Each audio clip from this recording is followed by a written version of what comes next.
Hey guys, welcome back to CTP Live. Today is going to be kind of a ramble video, so I'll just be talking about random things like homeschooling, the traditional Mass, and maybe even Catholic dating. So let's start with the Hail Mary. Father, Son, Holy Spirit, Amen. Hail Mary, full of grace, the Lord is with thee. Blessed art thou among women, and blessed is the fruit of thy womb, Jesus.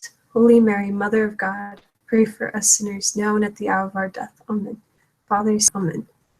So I guess I'll start off with some book recommendations. So with this upcoming new year, I thought it would be a good idea to introduce a novena for this month. And it is the 31-day novena to St. Joseph.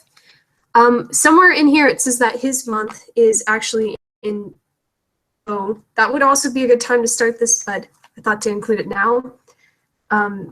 It really has some very inspirational things inside it, and it just goes through the life of St. Joseph and things that I had never thought of about him before, or things that I've never heard of. So definitely recommend this to grow in your faith. I have one here by Matt Fradd, and it's called Pints with Aquinas. So 50 plus deep thoughts from the angelic doctor. Here it is. Basically, he breaks down some very hard, complicated things that Augustine or Aquinas has said, and he makes it a lot simpler to understand. And it's a pretty short book. It's about, let's see, only about 119 pages long, so it's not that hard to finish. Okay. And another one I have to recommend is on my live stream just the other day, I had a question from a girl that asked me recommendations on how to convert her Protestant boyfriend who was looking to join the Catholic faith. So what I told her is you want to start off with giving them easier books to understand, especially if they're very new to the faith. So St. Louis, or I mean, not St. Louis, C.S. Lewis, Mere Christianity is a very good book to give those who are new to the faith. And it basically has, let me see how many chapters.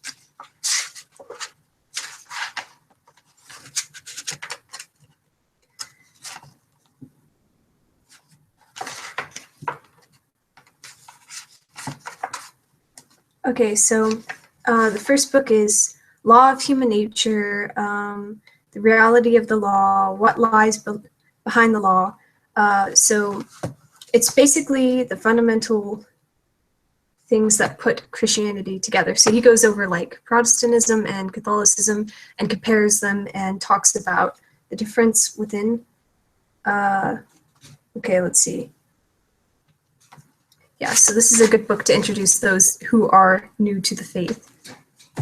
Another one I have here for Catholic dating, it is How to Get the Man of Your Dreams. Here. And basically on the back it says, where have all the good men gone, and how can we find them? Why do so many young women endure a series of adventures? Others. Okay, so basically it just goes through some of the steps on Christian dating. And then another one is called, I don't have it here, but it's because I have it on ebook. It's How to Find Your Soulmate Without Losing Your Soul. And that one is an amazing, amazing book. It was as well. And let's see. Another one that is fun for just reading, like it's not really for growing in your faith or anything like that, but it's C.S. Lewis Screwtape Letters. When I was in freshman year of high school, I was assigned to read this book, and I was kind of a lazy student, so I didn't fully read the book when it was time to give the report, and I hope my mom doesn't watch this and yell at me afterwards, but there was a boy in my class who gave his presentation of this book before me, and I basically found out through the end through him and could base my report around what he had said. So yes, that was not a good, but It's a really good book. I went back and read it, so don't worry. I was just really lazy. So I won't spoil anything because, you know, it's better for it to be a mystery, but I think I don't know if this is one of his first works or not. I don't know. Sadly, I forgot to bring my Tolkien books and Chesterton books, but there's a book by Chesterton called The Everlasting Man, and actually Lewis had been inspired by that book, and Lewis and Tolkien were best friends, so I always like to read some of their letters that they have wrote back and forth to each other. And there's another one by Chesterton, I think it's called Orthodoxy, and I've been reading that for a while too, and some of his metaphors in it are so beautiful, and I like to take them and put them not just for like, but everyday things you can take those metaphors for and apply it to better yourself. And I think his work is absolutely beautiful, which is kind of funny because Tolkien actually didn't really like his work. He had once said in a letter, I should have brought that book over here, that he used too much fancy colors to distract his ignorance. So I don't know who would have thought Tolkien would have been that way, but I don't know. Okay, so now on to the topic of homeschooling. I've been homeschooled all my life except for freshman year of high school.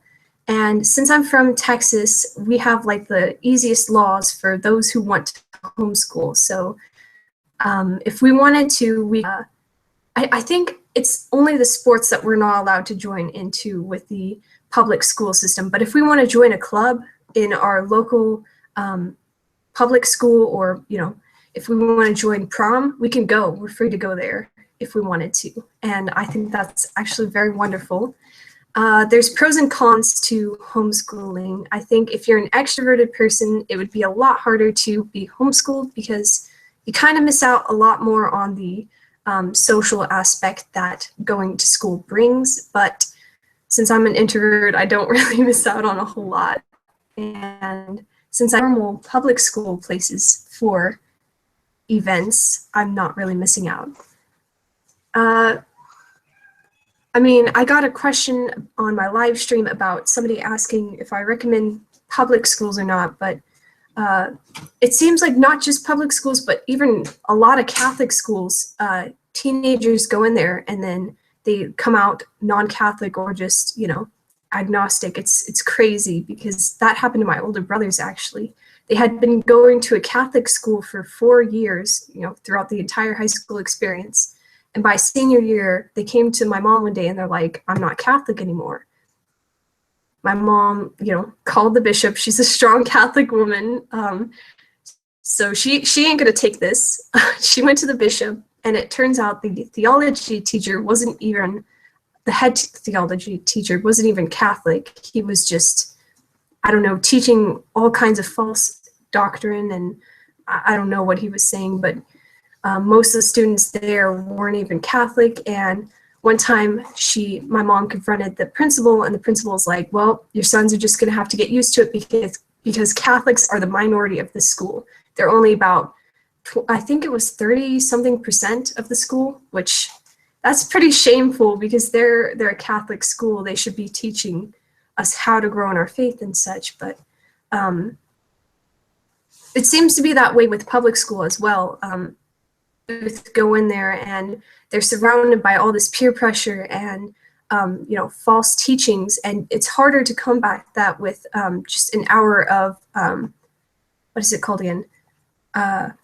Religious education in their churches or by their parents. It's a lot harder to counteract that and teach them, you know, 2,000 years of history within an hour versus how many hours are they stuck in school? You know what I mean? But I can see how there's also a flip there where it could teach you to be stronger in your faith being in public school by all this, but I imagine that would be very tiresome to be stuck 4 years with a bunch of, I'm gonna get in trouble for saying this, but a bunch of heretics. Okay, so, what else? I was gonna talk a little bit about the traditional Latin Mass and some of the pros and cons with that as well. I have been going to the Latin Mass for probably about 2.5 years or so, and I absolutely love it. I mean, it's crazy to see the reverence there and how the priest does everything. It's so different from the English Mass church, and I think everyone should experience it at least once in their life, and then I swear it will completely change your mind on everything. I like to think this is the Mass that, St. Joan of Arc and all the early church fathers saw this kind of Mass. So it's inspiring to think of that as well, because it is so enriched with history. Okay, but here's the problem. Spiritual pride can be a huge thing in the Latin rite, in the Latin Mass goers. A lot of the times they come from wealthy families. So a lot of the people at some of the churches I've went to wear extremely, extremely nice suits and dresses and very nice shoes. And since I come from a family of, 8 children, we don't have, a whole lot of money to buy brand name clothes. So we've had experiences with that. Those who have judged others by the clothing they wear when they go to church. I mean, it's a whole different story if they're like wearing booty shorts to church. I understand that. But if you're not wearing brand name clothing and you get, harassed for that, it's not a good thing. So spiritual pride can be a problem. Let's see. I guess as well. I'm sorry, I'm not very good at this on the spot thing, especially with no script or anything or editing this. But I think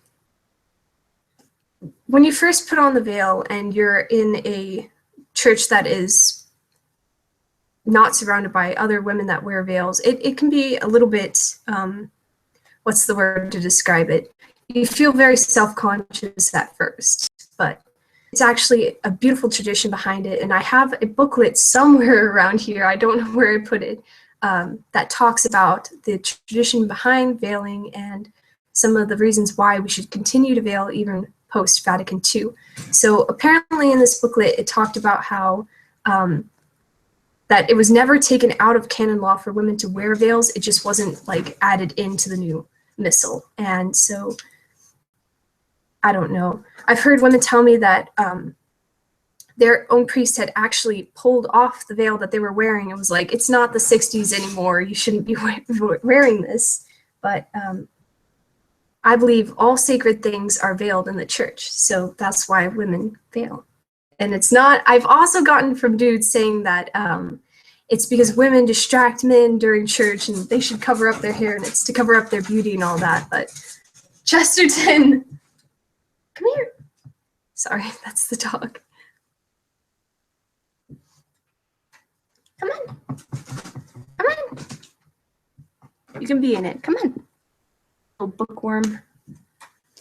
This dog, when I'm trying to read, he will bite the edges of my books. I don't know if I have the book here, but he chewed up a huge part of my book the other night. Why do you do that? Why do you chew it up? Huh? What are you doing?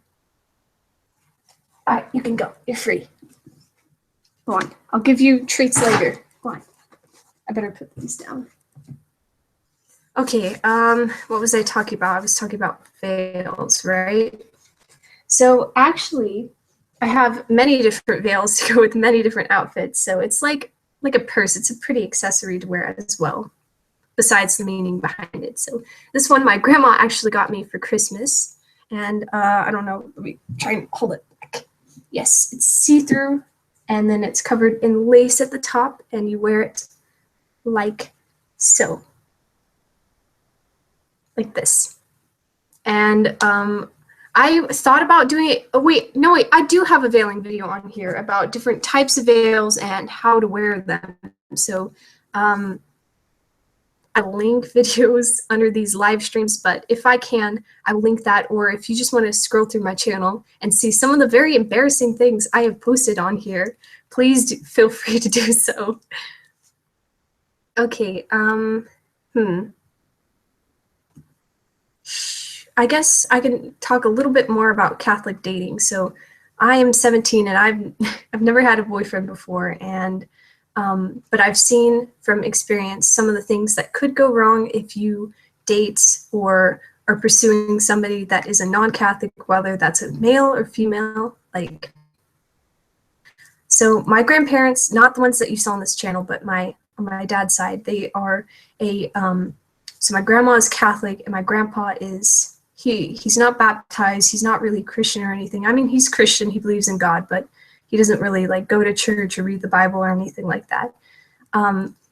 It has caused a huge conflict in our family, having grandparents, and for my dad, having parents that were both two different faiths and not on the same book. So it's caused a lot of hurt in our family because my grandpa doesn't necessarily see eye to eye with us in a lot of things. And for my dad, it was really conflicting because apparently, I don't know what the exact statistics are, but if your dad is a Catholic, you're more likely to stay in the faith than if your mom was the Catholic. I don't know how that works, but I think my mom said something like, you get your views from your dad, the world views from your dad. So that would kind of explain why you would keep your views.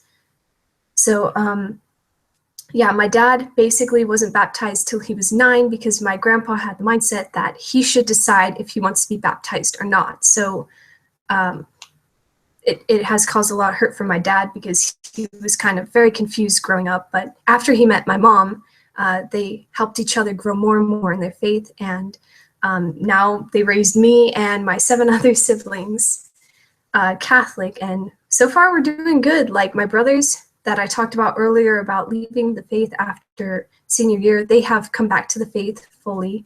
Well, I mean, not my 21-year-old brother, but the older one. We're working on him, trust me. But the main goal of dating is finding your future spouse and finding somebody that you want to raise a dynasty of saints with. So if you choose somebody that's not on the same page as you, you're going to have conflicts on everything in life, not just faith alone. It's going to be a ton of different reasons why you will not see eye to eye.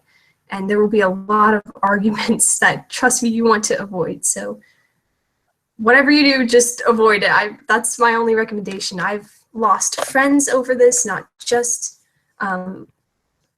like friends over faith. And we weren't even pursuing dating or anything. We just couldn't be friends because of that. And it really hurt my heart. I'm still very sad about that. But I can't imagine what it would be like in a relationship being conflicted with another person over a faith. Whatever you do, avoid it. That's my only answer to you. Let's see, what else can I talk about? Okay, so I guess I could talk about the upcoming March for Life again, and some of the things really looking forward to. My younger brother, Lane, he's 15. He'll be joining us for this, and I'm extremely excited to see his reaction to all the people marching. It's a crazy experience if you've never experienced it before, seeing that many people in one spot. Visited New York or a huge city or like that, so that was the first time I've ever seen so many people in one place. So hopefully no blizzard this year. I hope everyone can make it so we could have a meetup somewhere. If you keep watching my page, I will have a location where I will be at for this March for Life, and hopefully we can meet up and I can take pictures of you guys and post it on my page. But I will be taking pictures with strangers, so if you can't leave the group, I will come to you somehow. Let's see. Oh, also there's one in Dallas, and I'll be in that one next Saturday, I think it is. So it's pretty important to be at. That's actually how I found Catholic Imagery and Catholic Boss. Is because starting out on Instagram, I had posted a picture of me at the Dallas March for Life, and in the comment section, Boss tagged Scott, and he was like, look at this young Catholic youth that is so pro-life and everything. And then at that time, Instagram had DMs, so we could talk back and forth. And so we started our Catholic family through there. That's another thing I was going to add about Catholic dating. So if you're trying to find a place to find a good Catholic guy or girl, go to an event like a March for Life or some kind of local Catholic, because if they're willing to put in the time to go to a place like this, especially braving the cold of DC or anything like that, then trust me, they're going to be good Catholics if they're going to, you know, are willing to endure criticism for their faith. So that's the plan. Another thing is my parents had a rule that we weren't allowed to start dating until we were 16. So I think that's a fair age because, you know, you have to be mature enough to be willing to change with the other person, like grow with another person, and you have to be mature enough to understand some of the things that come with dating and be prepared for marriage, you know what I mean? Since it is the ultimate thing that dating leads to. So I think I'm going to follow that tradition one day when I have kids. They're definitely going to have to wait until they're 16, and I really respect my parents making us wait for that. And yeah, it's just a good decision. Let me see if I can find the comment section on here. Maybe. Oh, yes. Okay. Yay, I really needed some good book suggestions right now. Thank you. Oh, good. I'm happy I could help. Have you gone to prom or homeschooling? Let's see. Oh, come on. It's a Catholic school. Yeah. No, but this year I'll be going to a senior prom at the, what is it called? Oh, the local school near me where my cousin goes. So we will be going together. Or attending traditional Latin Mass, yes. So I had been veiling longer than I've been going to a traditional Latin Mass. In fact, what started me going there, well, I wanted to go there before, but I didn't know there was one in our area. So we were at Five Guys Burgers and Dives, or whatever you call that. I don't remember, sorry. Walked in, well, at the time he wasn't a priest, but he walked in a cassock, and we paid for his meal, and he gave us some blessed St. Dominic medals and Our Lady of Lourdes medals, I think. And we sat down and had a conversation. He's like, yeah, I'm an FSSP priest, and it's here. You should check it out. And then the next weekend we went there and we absolutely fell in love with it. So before then, yes, I was veiling, and we were the only ones in the entire church to veil. But now, when we go back to that church, I've seen a few more women veiling there, so it's actually sparked something, which is amazing to see. Oh, somebody said they love dogs. A religious event like Mass, I would just know how other religions work. Yes, I actually want to see a Byzantine Mass. I've always wanted to attend one and see how that works. And I've seen them online, but I've never seen one in person, and I'm really fascinated by them.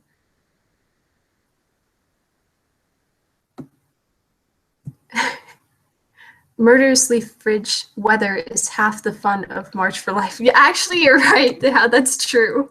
Hey, endure suffering. Offer it up. Let's see. Seriously, I never knew. Thanks for telling before actually going to an event. Oh, wait. Let's see. Alec, I remember reading that attending non-Catholic worship, I forgot what it was called. Oh, now I see. So you're asking if I was ever willing to go to like a Protestant church or some that was not part of the Catholic, another religious. Oh, okay. Well, I wasn't quite sure. Okay. Well, when I was 11, I went to a friend's, I don't quite know what she was. She wasn't Anglican, one of her churches before, but you're not supposed to go there in place of your Sunday obligations. So if you went there instead and then didn't go to your church, actually, yeah, you're right, that is a sin. So no, I wouldn't go to another Protestant church after that. That was just because I was like spending the night at her house, and then the next morning I was 11, I couldn't drive myself home. So yeah. I'm really happy everyone's in the comment section for once. Thank you guys. Before I only got a few comments, but now this is really helping. If anyone else has any questions, I can answer it. So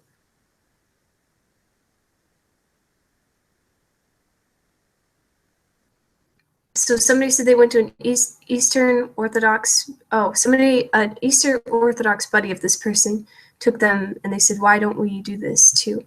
Yeah, the Byzantine Rite. I think, yeah, they follow everything that the Orthodox do, except for, they believe in the papacy. And a friend of mine is Byzantine too. And I think we have one right next to our Latin church. I think, maybe. I don't know. I have to look it up. Any more comments, guys? Because I can answer it here if you want. Chocolate or vanilla in terms of ice cream? I'm a girl, so chocolate all the way.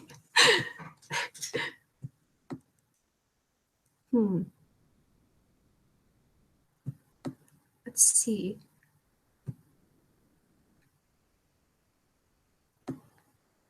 Do you like student programming? Yeah, I do. I like it a lot. It's a lot harder than in freshman year going to a co-op. That was not very hard, hence why I could get away with not really reading that book, but I really like writing, so student actually prepares you for that, so that's what I like about it. It's very, very hard though, very hard. But I heard that colleges actually like to accept homeschool students over like public or private school students for some reason. At least here in Texas, I believe. Something about maybe being more mature, but I'm not quite sure. But I mean, bless my mom. She had to teach, okay, at the time, how many did she have to teach at the time? Like 5 kids at first? No, I'm not quite sure. She had to teach all of us basically all at once, all 7 of us, but we're at different lengths now, so it wasn't like a crazy mess. Older brother was going to college, my younger brother was still a baby, so she didn't have to teach all 8 at once, but yeah, it was a handful for her. And I never wanted to do my homework. I always like made excuses like, oh mom, I need to go get water. Oh, I'm going to go eat lunch or something like that growing up because I just didn't have a good attention span. Is your family relatives mostly Catholic? Yes, they are. On my mom's side, they're all Catholic, but on my dad's side, they're all Protestant. So sadly, they have fallen away from that. And we had a crusader on my dad's side, so that's really disappointing that they're all Protestants now, but we're bringing it back. We're bringing it back. That's what my mom always likes to say. It's a lot of fun during family reunions, like going to Mass together and having sacraments, seeing all my little cousins being baptized or seeing new cousins getting confirmed. It's a wonderful thing to experience. Yes, got to convert them then. Yeah, I agree. They live in a small town of Kansas, so we don't quite see them that often, sadly. I don't know what it is. Every time we visit there, they're always gone. So maybe one day. I think so.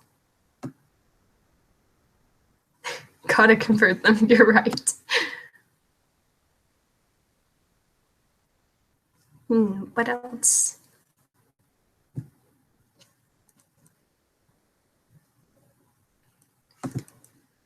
The stream's been going on for 30 minutes now. I don't know if I should continue or if I should go ahead and cut it. I don't know. Is there any suggestion you guys have for me to like better my streams? Do you think I should have like posters on the wall or something? Or I'm not quite sure. I want to make it more besides, me sitting here talking about random stuff.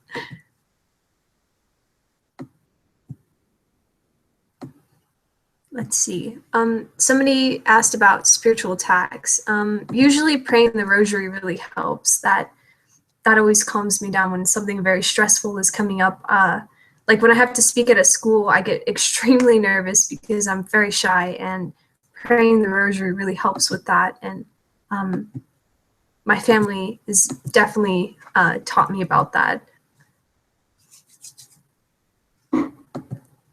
Do you only have one dog? Yeah, we only have Chesterton, sadly, but we have a cat named Arthas, and yes, we named him after the character in World of Warcraft.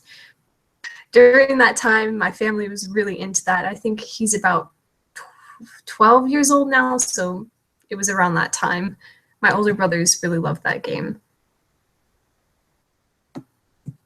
Tips on finding your vocation. Okay, so I have another video on this channel of a Catholic priest, Father Patrick from the Franciscan order, talking about finding your vocation to the priesthood, but I'm going to be having some nuns on here and talking about finding your vocation to the religious order for women. And then I had a lady named Rosalie, and she also talked about Catholic dating on here, chastity and all that. So if you just go to my channel, you should be able to find those videos, hopefully. I think that's all the time we have. So thank you everyone for watching. I'm very blessed to have you guys here, and I want to wish you again a happy new year, even though it's 3 days in. Hopefully this January goes smoothly and the March for Life goes smoothly. And I'll be having, I think I'll have a guest on next week, but I don't know. The schedule might change, so stay tuned for that. Thanks. God bless.